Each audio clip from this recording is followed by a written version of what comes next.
Personne ne nous prendra notre démocratie, ni aujourd'hui, ni jamais. C'est le message d'avertissement lancé par Joe Biden après l'intervention de Donald Trump.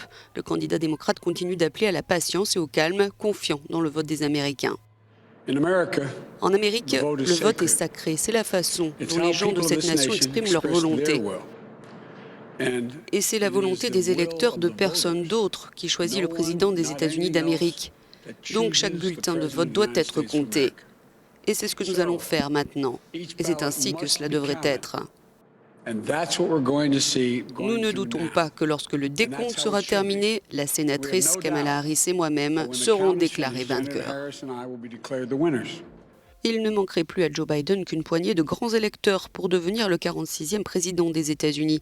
Il en aurait déjà entre 253 et 264, selon si l'on prend en compte ou non les résultats encore non définitifs de l'Arizona. Dans les heures qui viennent, ce sont la Géorgie et la Pennsylvanie qui pourraient être décisifs. En Géorgie, il n'y avait plus que 1700 voix d'avance pour Donald Trump à 6 heures ce matin. Le 45e président américain s'est exprimé dans la nuit, semant un peu plus la zizanie en décrédibilisant l'élection.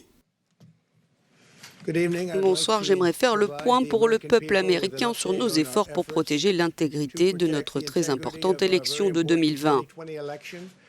Si nous comptons les votes légaux, je gagne facilement. Si vous comptez les votes illégaux, ils peuvent essayer de nous voler l'élection.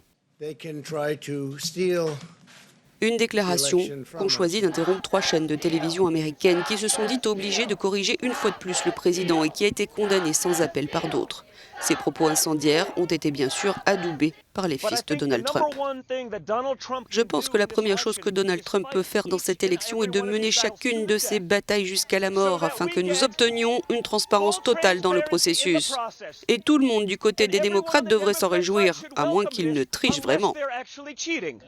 Depuis le 3 novembre, jour du scrutin, le camp pro-Trump propage la théorie sans fondement selon laquelle les démocrates tentent de voler l'élection. Les rassemblements pro- et anti-Trump se multiplient depuis mercredi. Certains appellent même à la guerre civile sur les réseaux sociaux, notamment sur une page Facebook très populaire intitulée Stop the Steal qui a été fermée, la manipulation étant avérée.